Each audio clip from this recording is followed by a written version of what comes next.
Mbote balandi ya Tival TV esengona biso ezalaka koyeba ke bozali mingi kolanda émission na bino oyo ememelaka bino ba information assurée na Info News Congo. Merci na bino nyonso o boza abonné, bosa abonné lisusu parce que bokozala jamais dessus.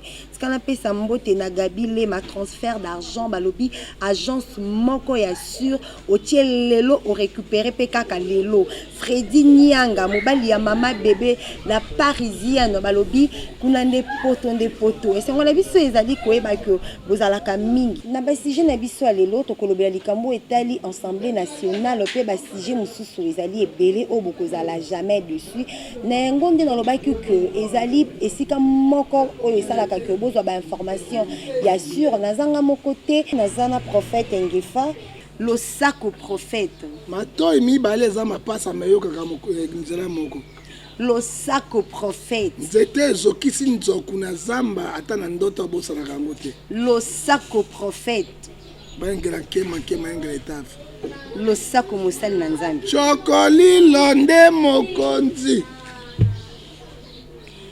prophète lelo tokosolola likambo etali Assemblée nationale mingi likambo etali Assemblée nationale pona ndeko Rosa Malanda pardon oyo akbazue comme président ya CENI réaction na oyo ezani maman Assemblée nationale est que bloquer 90 millions d'habitants en otage été.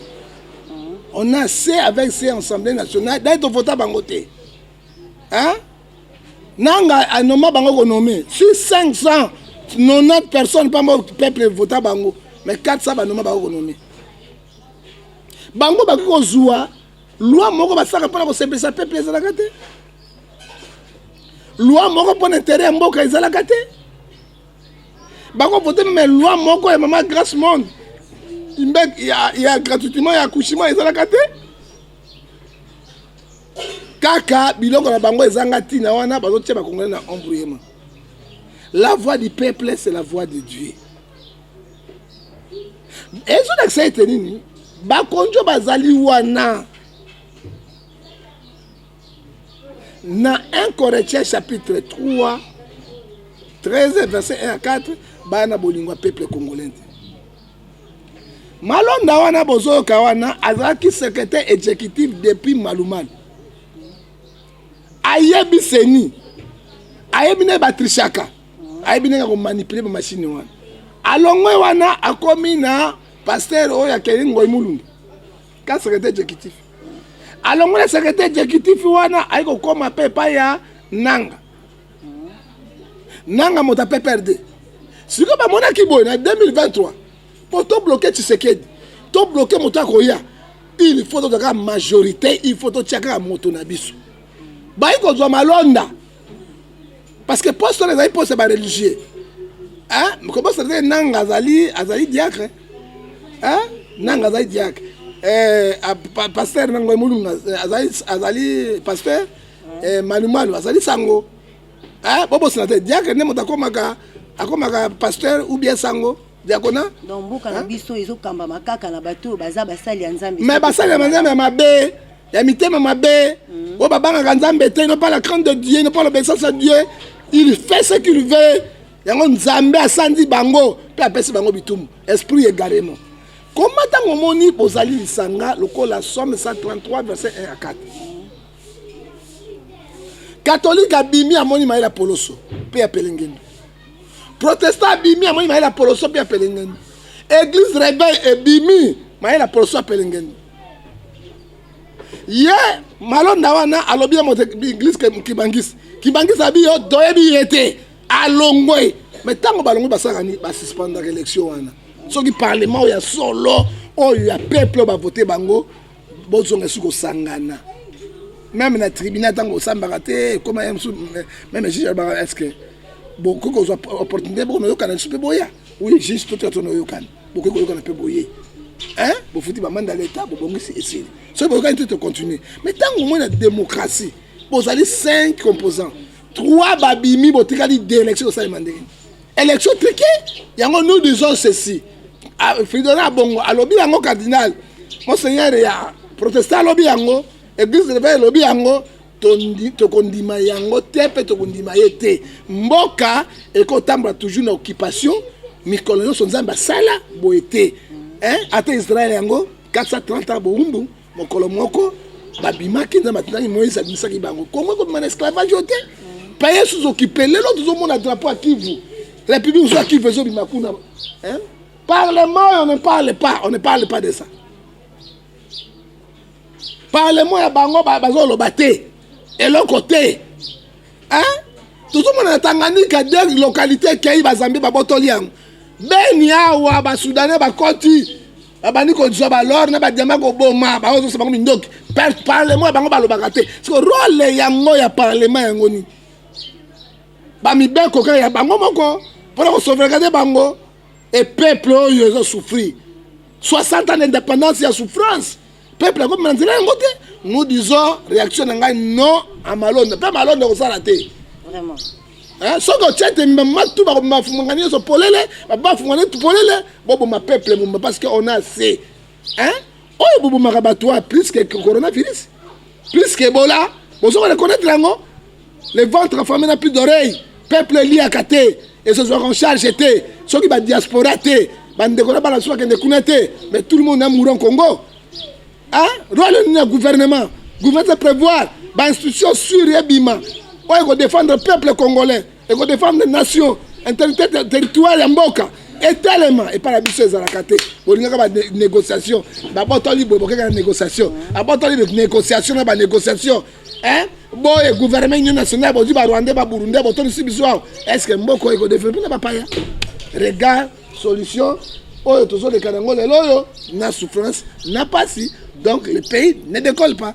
Pour le prophète Rossard Malonda a salaté dans le Parlement. A kosala yango te na CENI parce que la motoka est PPRD. Pourquoi FCC doit en otage? 500 personnes à PAM. Beaucoup quand un grand Congo 90 millions d'habitants en otage. 90 millions d'otages pour Nabino. Président Fungolami Sonaye.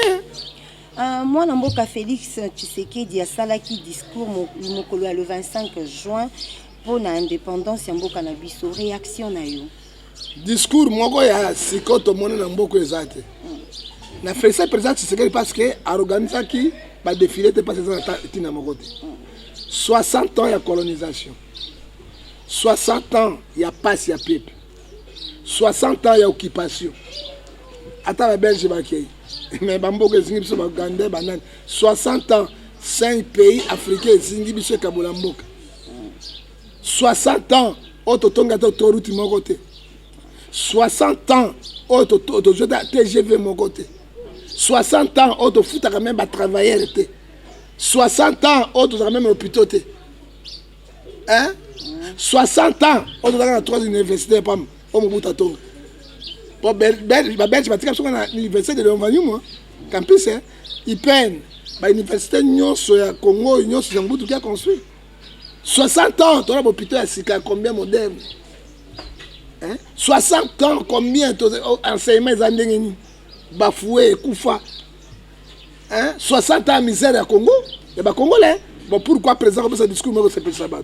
Après ça, le discours, ce n'est que normal. Alors, ils ont droit, et on va sur le discours, parce que le pays est s'effondrer, quand on s'effondrer, non, pays est ce qui prophète, l'Assemblée nationale est rejetée, loi Minako, provisoirement. Non, elle est rejetée pour la pression à peuple. Parce que l'article 63 est au cas de violation. Comment ça va défendre un beau canaille? À suspendre un homme et à rejeter un goût à bombi. Bango va FCC va colomboka.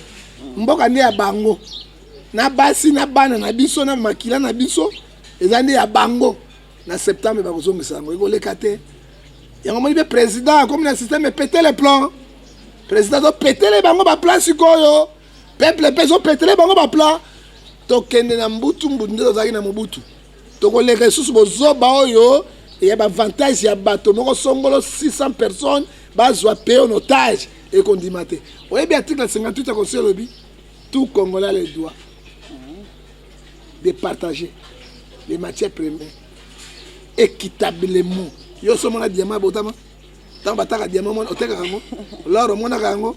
kuivre mona kango mbongo ekotaka mona kango ekendeke wapi na bato na ba gouverneur eza kola ni pate oyo bakoti balei oyo balei mais siko peuple mokolo pouvoir mokolo mabele azo bénéficier ni c'est que ce tango peuple yango otika na souffrance mokolo nini peuple yango ko se libérer mokolo nini peuple tokotika la kaka boy hein bana na bango so okende na samedi na vendredi baliaka maboke baliaka saucisson baliaka babengaka yango beefsteak baliaka komona basine charama mais bana oyo ya biso baliaka evida na ntesa mitema nyonso mwana mokabe na estoma mpilipili elekai na bantesa wana so mbongo oyo bango bazwaka basaka fait l'addition 3000 4000 hein badirigeant aujourd'hui chance banda indépendance ti lelo aujourd'hui nano chance ya babon dirigeant oyo bakolonga kongo na pas cité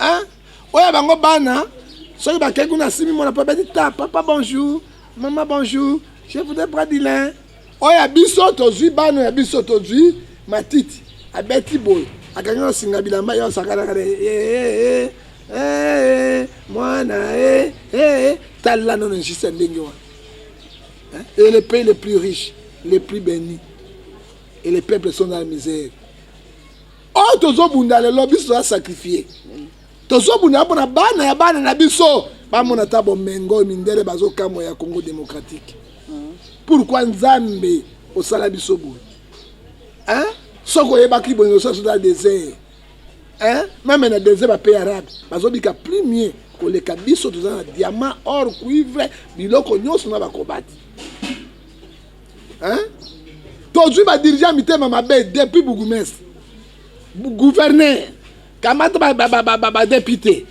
salaire bango ba ministre salaire bango biloko ba et peuple oyo petit peuple oyo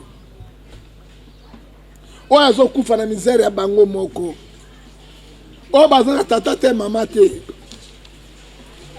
attends du président Tshisekedi président oya jeune président mwana poto président akosala nini ne contrôle pas deux chambres de parlement et en plus auti na ba église na biso ba benga ka église de réveil même auti na église de réveil osala ko tata sango mama ata nani hein tango yo zangi contrôle deux chambres de parlement okosala rien un président qui règne ne gouverne pas. Alors qu'est-ce que le président Félix Tshisekedi akoki kosala si azana loko kosala lisusu ezate hein aku 2 ans ezolanda azana loko kosala lisusu te bakosimbisa touche munene nde basimbisaki bato ya sasu basimbisaki lisuba suka ngeke nek na guerre hein comment ils se préparer loko moko mabe biso ba prophète zolo bango président puis à cause de initiative ya malamu il peut faire quelque chose à kosala ngoni parce que likambo nyonso ele kakana 2 chambres à parlement même si on a ba sabato 20 000 il faut que na lecture na kata parlement o ya za majoritaire ba ko yo autorité morale na bango ele kate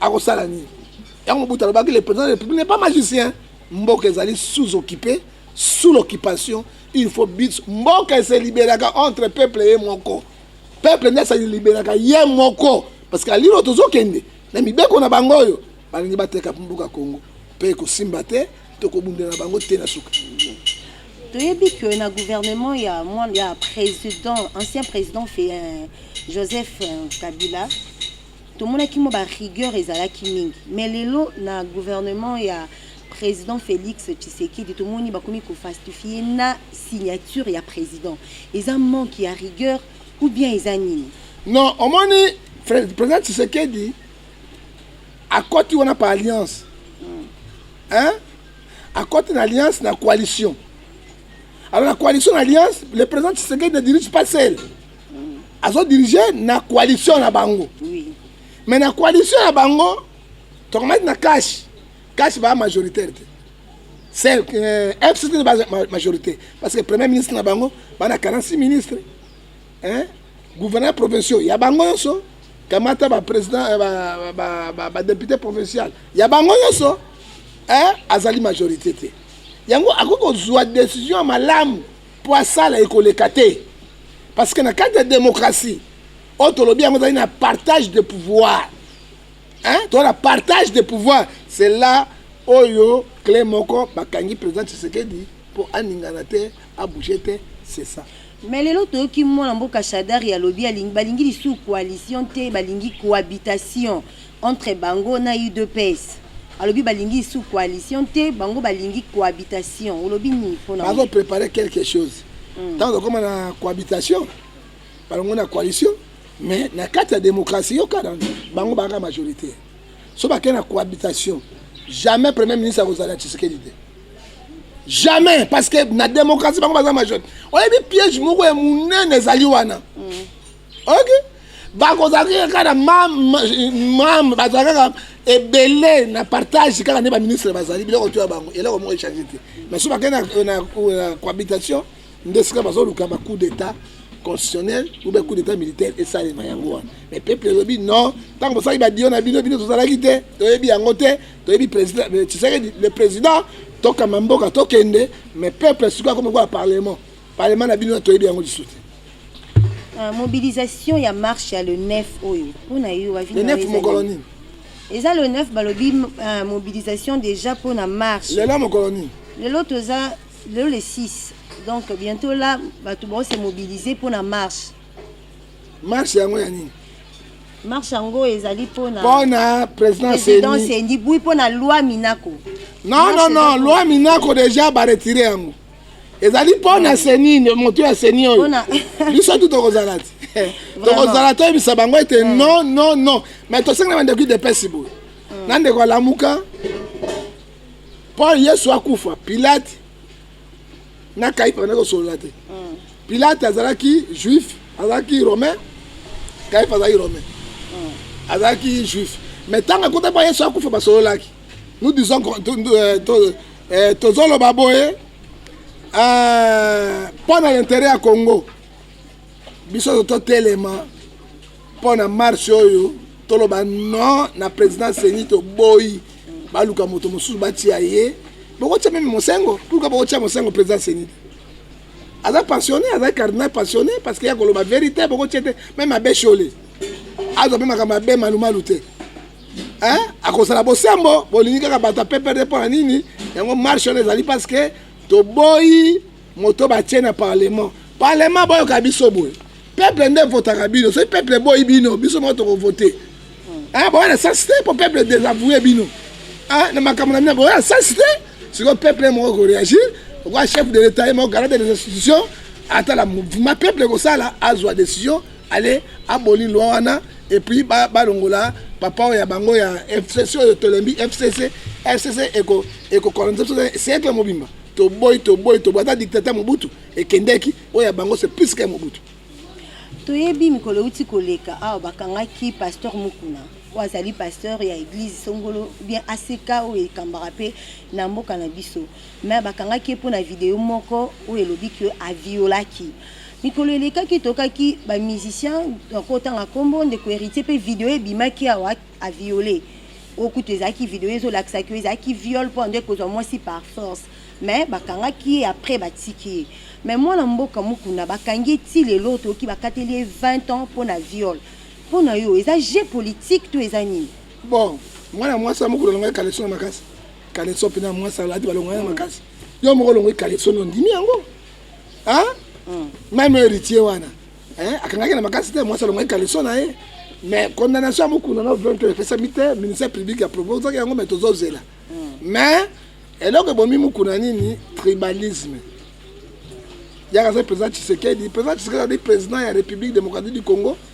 il y a 450 ethnies à Minogonyos tant que touché qui makambo ya Kabila c'est Kabila ndi asumbi bango Kabila pesi bango misala pesi bango mbongo pesi makambo nyonso de moni eza sur dossier pénal mais eza dossier politique so Mukuna zo kufela lelo ezalaki akatsaki nini ligne rouge parce que azalaki yemo pourquoi Mukuna zo bakaka na Kabila Mukuna zo ko bosana de Kabila na Tshisekedi bazana na coalition loko bo moko nde bazo mema mboko yo pourquoi Kabila lo papa Mukuna mokolo moko tala bai pona lamuka alo bakala lamuka mokolo moko te karusi Mukeni to yebi bato marusi Mukeni Kabila le père to yebi makambo nyonso azako sa échappatoire donc tanga a trancher nini rouge nde moni bataki wana ezwaki mais totika bajuji basala mosala yango Mandela akotaki boloko abimaki pe akotelaki mosala na ye ezali première fois te parce que basali na nzambe bakotaka boloko ebele mpe babimaka yango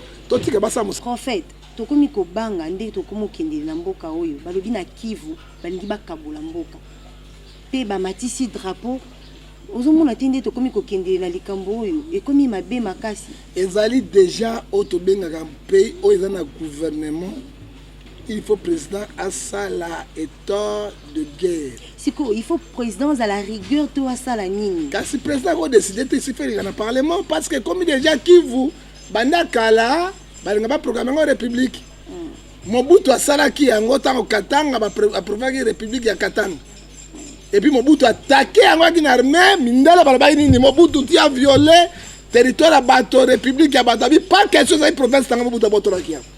Denga tozo vara tozo rêver na ba dossier ba caméra dossier ba parlement ba loi biloko ya papam total Kivu hein matière dans na Kivu le qui république mobima parce que ba compter za kuna na 2030 ba osala ba camion ezotambola électrique matière yango za na Kivu yango moni Kagame lelo na Uganda le pays lelo bazai moderniser.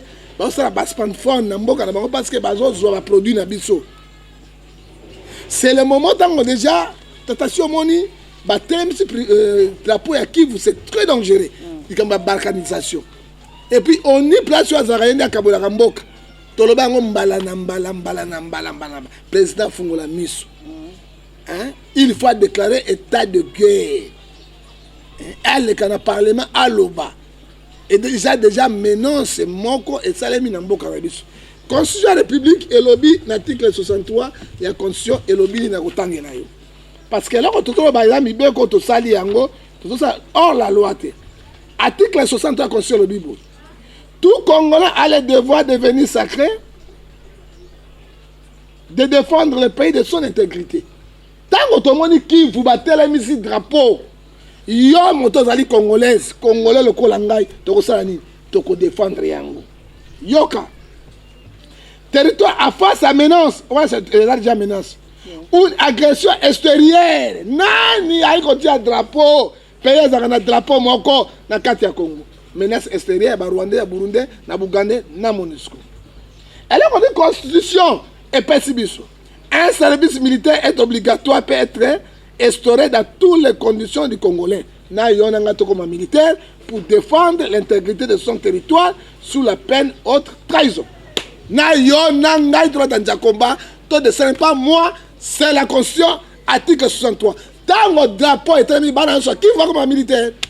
Donc c'est comme militaire gouvernement vous to etali pe biso république ba banana ki vunanu parce que ce ka bango basali ava biso tout comme militaire parce que article 63 est lobby. Hein? Et puis nazo bisabango ata parti moko ya Congo ekolongwa te. Ezali ba plan o baza ko préparer. Lelo ba coup de pas Congo. Mais kuna na Tanganyika. Déjà 2 drapeaux et ya Zambie ils ont préparé na deux localités na biso. Ça dit quoi? Na Beni lelo parti drapeau ya Buganda ils ont préparé. Hein? Bazo kata mboka et biso to va na kana ba distraction pourquoi? Na ba distraction pas pourquoi? Total à Congo na biso kende wapi? Plan nini bazana ngo pona Congo bazako déstabiliser yango te mais bazo botolande Congo hein il faut un chef fort armée forte bato so ba tellement to défendre intérêt territoire national. Ce n'est pas moi qui a dit, c'est la constitution de la République. Le danger est là. Le danger est là. Le Parlement ne parle pas. Hein? Si le président ko ba yoni ba botoli ki ba drapeau si ma ba kena beni ba botoli pe beni walikale kende nyoso kende botembo lobby c'est trop tard so ba armée makasi bazingi yango bo boto yango soute ba na avion ba bombardier bo boto soute et comme la République c'est le moment et puis nation unie bango de ba décidak mais ba congolais ko abiso ba na nation unie te ezane ba tuchi bazakuna ba collectionner facilement pour ba annexer ba boto la Kivu et comme la République ya Kivu et puis et comme état alors ce qui biso là c'est la mise sur la distraction yo ezama wa mingi Bible zo bisabiso Ephésiens 5:14 toi qui dors les Congolais to fungola miso mboka ya danger tomoni mona mambo atunda awa tunda ya Kasende oyo azoleka mingi mikolo na TV azoloba Pe en plus, Azolo na comment to ce total malam on dirait mibeko eza mingi na ngambu ya IDPS. Na ngambu ya PPRD mibeko eza te. To mona ki mwana mboka Vital Kamerhe aza lelo na prison bakatelier 20 ans. Mais lelo tunda zo le kana TV azo loba. Tuna ex ministre de justice. La justice oui, azo le kazo loba. Mais a démissionné. A démissionné parce que celui qui l'était zuyo a démissionné. Tala batunda banga mona Tshisekedi lokola zoba na bango lokola bolole ngotobo. Tshisekedi azali mwana ya poto akoli na poto. Mais si ça Tshisekedi tu étonnant na miliki. Oko sala ebo titi soka pételer le plan ezali grave. Kamera ndima kiteke o bazo ko lia na ba ti ba chapeau biloko moko le kamera dans la prison. Est-ce que wani zalaki Félix to eza mibeko utaki même mibeko nani azali commandant suprême azali premier magistrat ya mboka za président. Montana le mystère bato c'est président. Mais il de grands articles 87, c'est le président de la République. C'est lui le garant. On a deux présidents à Tebo, c'est lui. Hein? A pété les cabines les plans, a pété les caméras les plans et on a joué. Tunda a fortifié signature. Il y a gouvernement, il y a président de la République. A quelque côté c'est sans même réforme et salement, sans même le gouvernement, premier ministre et président. Yango moni poursuite judiciaire ne salini. Article 107 lobini. Moto a une immunité na ye. Tant dans la fonction, justice est que poursuivre à ta mon côté. Sauf au cas d'infraction. Ce qui a sali infraction, procureur général a le droit d'interpeller, tant interpeller, immunité de quoi sur le champ. Et à la poursuite judiciaire. C'est ça que le président Tshisekedi. Dans la justice, article 220, l'indépendance judiciaire. Dans l'article 151 Constitution lobby, le pouvoir exécutif n'a aucun droit de donner une injonction sur le pouvoir judiciaire. Et tant qu'on va attaquer la justice, il doit démissionner. Merci beaucoup, il a démissionné. Mais le président Tshisekedi a pété les plombs. Cette opération pété les plombs. Donc, il y a une poursuite judiciaire. Bravo au chef de l'État, bravo aux justices congolaises. Parce que moi, on a eu matin, toi la petite sœur dans l'ambition, il y a moi, ça, on a besoin de fois, qui est poto mouké. À Bali, on a bala mi bali. So, lobby, peut-être afin de répondre à mon côté. Parce que, dans le tour, on a mis qui a pembe, kota, mais tant qu'on recadre, tala, ils sont à péter le plan. Au cola pas vu non mon montant a été net ce que dit a pété les bango plan a pété les tout dans plan alors l'autre comme na Congo personne ni pété les plans parce que to bango ozomona a la déclaration européenne ça va tout ils jase de faux ils allaient condamnation à 5 ans 10 ans de service pénal est-ce que ba ko arrêter mais parce que ba na coalition ba la négociation c'est ça coalition yango wana nde bomi manga parce que ba est-ce que ba arrêter yango tout le monde a démissionné mais poursuite judiciaire n'est allé. Parce que quand il y a fraude ou bien falsification, il y a signature, ils ont dit autre trahison, directement, peine à 5 à 10 ans de prison. C'est la réponse de arrêter parce que la négociation politique de Ezousali. Alors, Mboka est dans la coalition, est dans la corté, Mboka est dans la constitution, Nami Beko et Mboka pour un état stable. Parce que la justice élève une nation. Si comme mibeko yango il faut kaka bato ya IDPS nde bato sa ou bien uzo senga mibeko yango pe bato ya PPRD bato sa yango mais il faut bango to bato sa yango mais mingi tozo mona ezaka IDPS tozo mona mingi eza IDPS parce que ceux qui IDPS a to cité bazo attaquer mais ceux qui comme na ngambo ya PPRD on dirait ezo le kanango na bango baza na majorité ma chère na ko expliquer bino ndengeni nous tournons rond réponse na ça question mbala même ce que moi je vois maintenant nous tournons à rond. Tout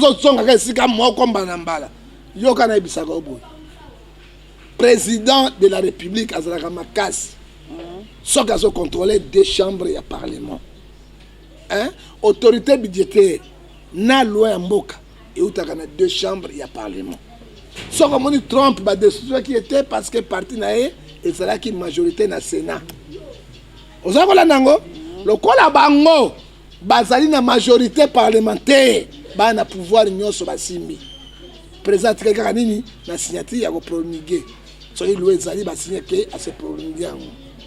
Et puis na 15 jours so bapesi loi ndenge elobi pas président apromulguer yango te loi yango eleki olandi yango loi eleki ozomona yango ezala bato idepesi batosa me baidepesi bamajorité te c'est fait perdre bato bana majorité fc bana majorité parlementaire c'est bango nde bazokonzana kosala mibeko yango eza avantage ya biso te na chef d'état oyo akoti te eza mpo na avantage oyo ya bango c'est ça oyo babakokanga tunda te mpo na nini bazokende na coalition na négociation politique oyo ebomaka mboka.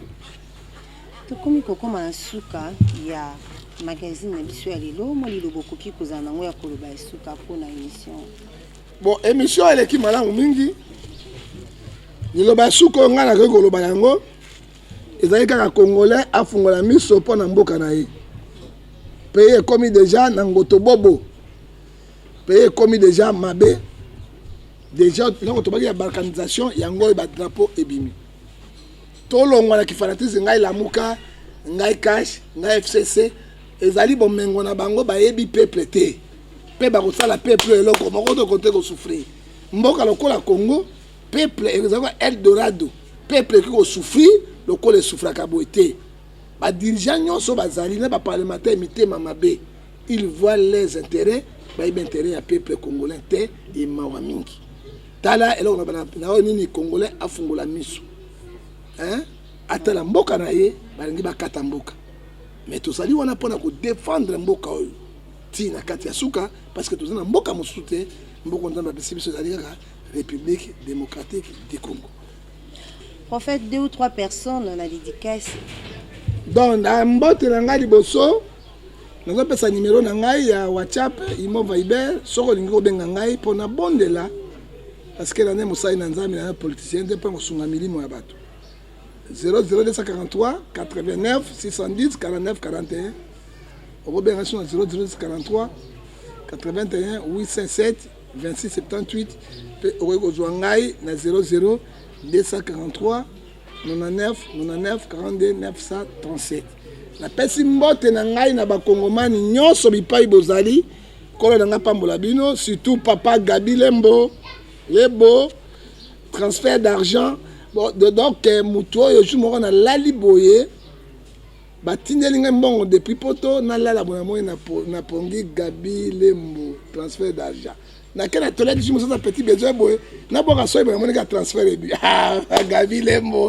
o pesi kaka siko kozwa place nyonso ata na pongi ezobima yo mona mbongo azoka na pongi o sera possible transfert ebimi donc ba congolais bakonzi bo salisa ba congolais boye ko ba papa Gabi Lembo ba ya kosala musala awa ba ya kosala musala basunga bana Congo o lieu ba mindelo ba chinois ba japonais bazo yawa na bendie bazoka mbongo bakenda ba mwana Congo mbongo na ye kotikala awa o bichu mususu batinga mbongo boye epa papa Gabi Lembo boye na oki mukosa na kati ya chaussette eloko nafungola wana na nini $400 ezobi ba eute papa ba congolais yo papa ba ibi misala oya kosala nzambe apambola yo continue mosala malamu Freddy Nyanga na Paris wana ba parisien pende ya solo nzambe asunga yo Zuzu Zwema na Lyon kolo apambola yo Bibishe Makela